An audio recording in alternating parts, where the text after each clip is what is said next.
Well, hey guys, it's Thorzax here, and Monday I went out to the range and I was going to go ahead and put some rounds through the Blackhawk.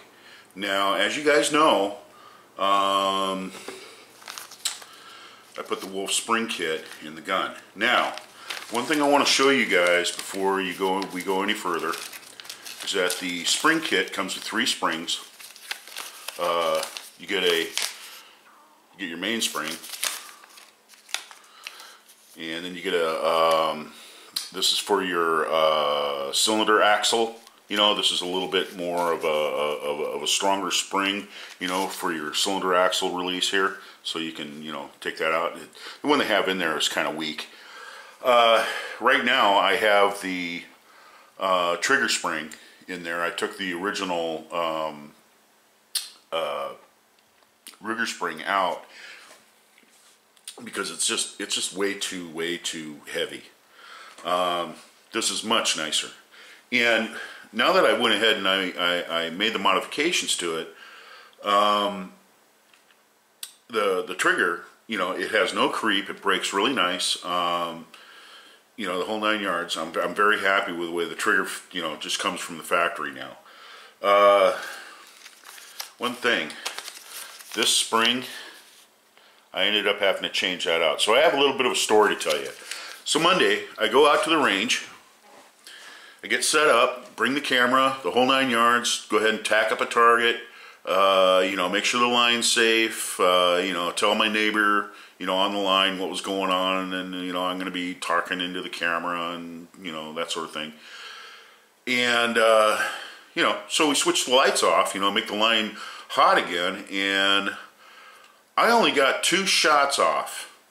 And then I started getting very light primer strikes with the Wolf spring that was in it. This is the Wolf spring.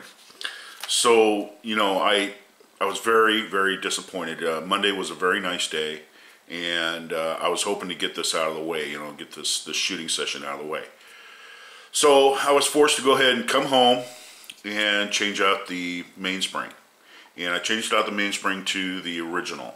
So as soon as we get weather up here that's cooperating, because right now it's raining like you wouldn't believe, get back out to the range and do some shooting, and hopefully I can do this next weekend coming up. So I'll upload that. But the one thing that I wanted to tell you guys, if you do buy the Ruger, you know, new model, you know, 44 Blackhawk, at least from my experience in the Bisley, the Wolf spring, I think this is something like a, I don't know, 14 pound, I think. I can't remember. What does it say on it? Yeah, it's 14 pound hammer spring. It's just way too light. You know, it's just way too light. Light primer strikes, you're not going to have positive ignition. So, like I said, as soon as I can get this thing back out there, we'll go ahead and do some shooting. The 2 shots that I did get off, I didn't do any sight adjustment or anything like that. All I did was put the target out there 25 yards. That's 75 feet, okay?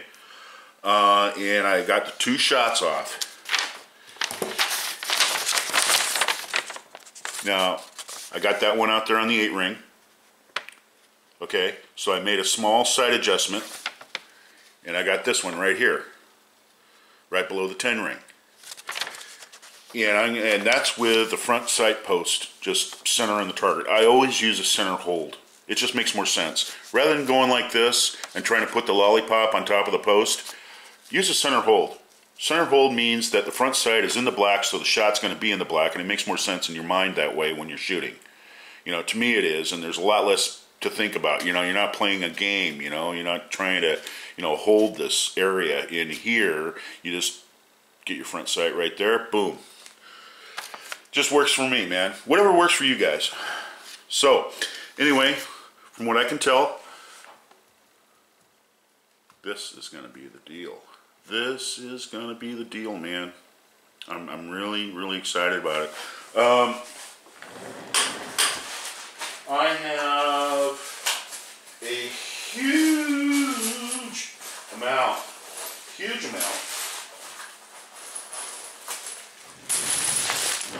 of ammunition. I mean, I've got a huge amount of ammunition to go through. And all of these rounds so far are just, you know, light target loads, you know, with a 262 grain bullet and the Keith 429 421 bullet. And I expect some really good results. It's really eating at me. I mean, I want to shoot this gun at 50 yards. You know, I want to do some one-handed, you know, Bisley type shooting, you know, at 50 yards. And, well, you know, I'm just going to have to wait for the weather to cooperate. This is February, you know, and this is the rainy season of Washington State. Now, I tune into some of the guys that, you know, live down there in Tennessee and Kentucky, and you guys have crazy weather too. And I know that. And some of you guys are really brave in the elements. You're going out there in 20-degree weather and in the rain and stuff. And it's different up here. We have a different rain. I mean, we have torrential rain. I mean, it just... If you guys wonder why the music capital of the world for the last 30 years has been, you know, up here in Seattle, it's because it rains all the time. It rains all the time, and these guys get depressed, and they start digging deep into their thoughts and all this stuff, and they come up with all this music that everybody likes. And it's because it rains up here all this. It's depressing, you know? So anyway, that was good news. That thing shot dead on. I mean, you know, I didn't have to do anything with the elevation, you know, on the pistol.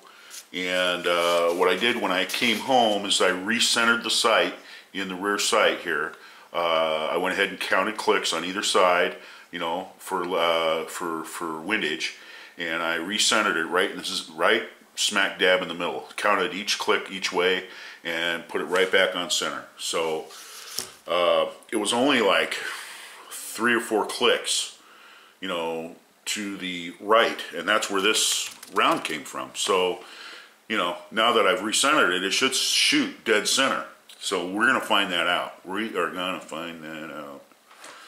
So anyway, this is Thorzak's. You know, I hate to keep putting this off. I just wanted to give you guys an update. I wanted to tell you the news about the you know, Wolff spring kit. Watch out for that. It could ruin your day like it did me. But other than that, I'm really looking forward to this. This is turning out to be a really nice gun so far. The only drawback that I could say about the Ruger is they don't make their grips out of wood anymore. I don't believe this is wood. This is some sort of composite. And it's very smooth and it's slick. And I don't really care for that. You know, I mean, what I'm going to do is I'm probably going to go online and see if I can get some wooden grips, you know, from another manufacturer. Either that or, you know, go to Ruger and see if Ruger has some wooden grips for it, some real wooden grips, because, you know, they provide a little bit more positive adhesion to your hand when shooting than these do. These right here will be slippery after a while, and I don't like that. So anyway, that's about it, guys. Wasted enough of your time just talking. Sorry, man. I need to go out to the range. I know. I've been there. Had to turn around and come home. So, anyway, this is Thorzak's. I'm signing out. You guys have a good day. And get out to the range, Dave. Oh, yeah. All right. Catch you guys later.